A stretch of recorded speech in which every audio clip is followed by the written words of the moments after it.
So, at this point in time, I just finished up with part 6 of the Fiero series, with the engine just about done being rebuilt, and almost ready to go back in the car. But I don't want to put it back in, at least with the engine bay looking how it does. Besides just being pretty much dirty everywhere, there's quite a few rusty panels and insulation crumbling away, not to mention some other little things that need addressing. And I mentioned in part 6 of the series that some pieces have already been taken care of, like the cruise control vacuum canister and servo bracket, as well as some heat shields. And with only one more of those heat shields to go, I figured taking care of that first would be a good start.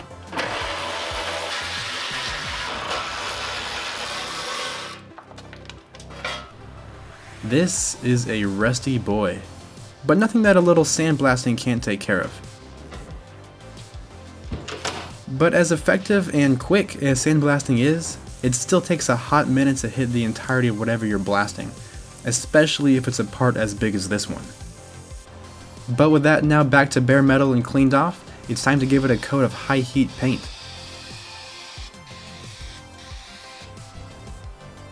With that set to dry after 2 good coats on both sides, I could start looking at the rest of the engine bay.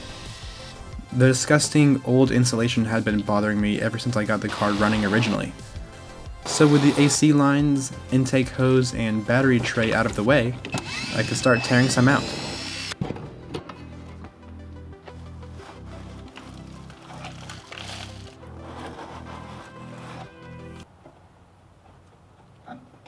Well, this video just went in a different direction than I had intended.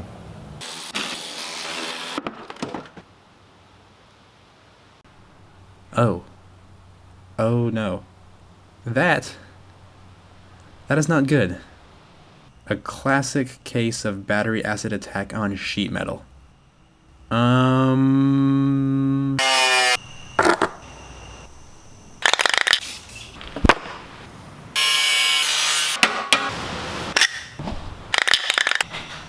So the rot was cut out and the loose rust removed, and then the surface rust was treated, and then a patch panel was made up and riveted in place and then sealed up with silicone to make it watertight. Now if this repair were on something like a frame rail, oh my fucking god, this would be incredibly incorrect and downright dangerous. But it's not, so it's fine. The only job of that panel is to not be a structural component of the chassis, but instead just be something that isolates this section of the engine bay, section with the battery, from the outside of the car. So all this is a very fine example of backyard engineering. And what it's not is OEM quality. But it's also not unsafe, and that's the biggest thing. Now I totally would have welded this, but I've never had much luck welding anything thinner than 1/8 of an inch. I'm pretty sure I would have just burnt through everything. It's definitely not pretty, but seeing as how it'll be hidden by the wheel well liner from the bottom and the battery from the top, I'm not worried at all. It's kind of like the ugly child you hide down in the basement when guests come over so nobody has to see their face, even if they still are a perfectly adequate human being, you know? So using a razor blade, I cut the insulation into parts. It was just held in with some plastic clips, so with a little bit of prying and pulling, it all came apart pretty quickly. And removing all that insulation revealed all of the dust and dirt that was hiding behind it. But a bit of soap and water took care of that. And with a bit more scrubbing, the entire engine bay really started to look good. I'm really surprised how well the paint held up all these years. What didn't look quite as good as this was most of the insulation. That stuff is messy. Though I tried really hard to keep the upper firewall section in as few pieces as possible, since they're going to be a template for the new installation. This stuff is aluminum-lined fiberglass insulation with an adhesive backing.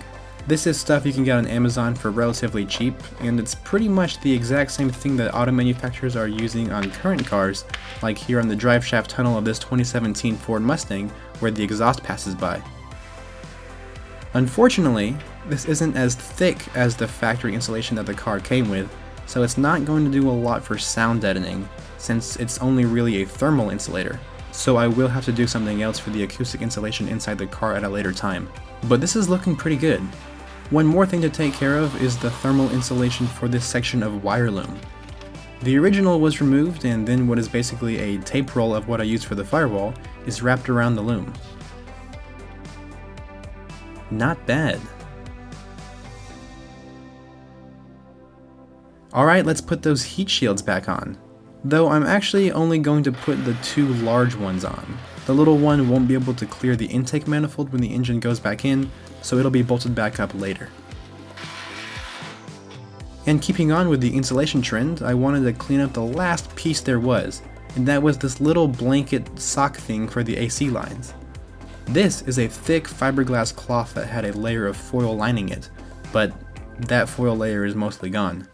So now it's more of the insulating tape. And since this thing is so dirty, I'm not counting on the tape to stick to the fiberglass all that well, but instead stick to itself, with more strips being applied. So after covering the entirety of the surface lengthwise, I did two final pieces, one on each end as sort of a cap piece to hold everything together. And before I reinstall those hoses, I have to replace the O-rings since I'll be upgrading my AC system from the old R12 refrigerant to the more modern R134A. These green O-rings are a sign that they're compatible with the newer stuff.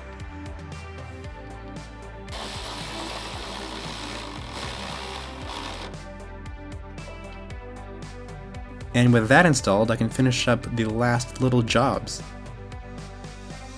There were some metal vacuum lines that I removed and painted off camera, so those are going back on the car now.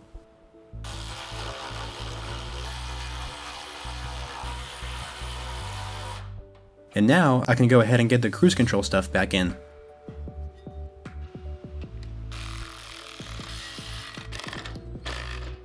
With the servo motor screwed back onto the bracket, I can go ahead and install that, as well as the can of soup, back onto the car.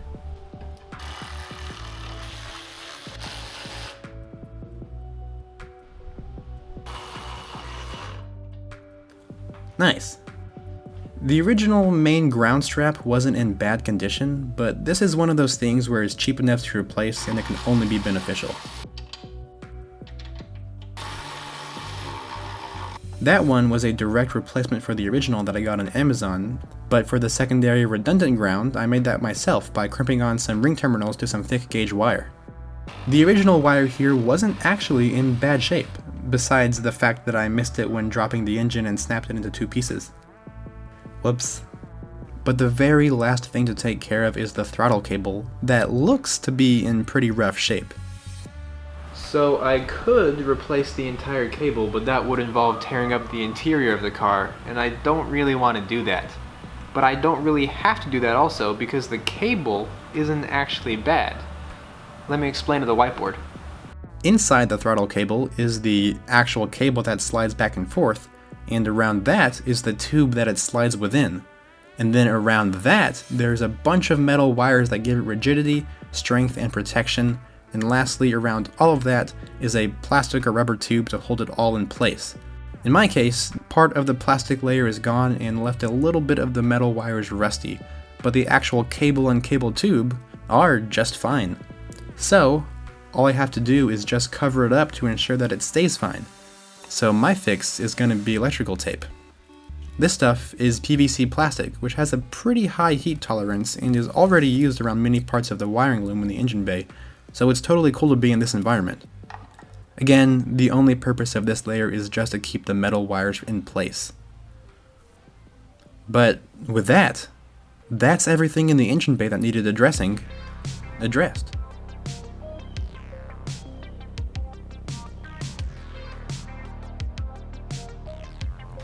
Yeah, that is definitely an improvement. Some more work needs to be done to the engine before it's popped back in here, but it's coming right along, and I cannot wait to really drive this thing on the road.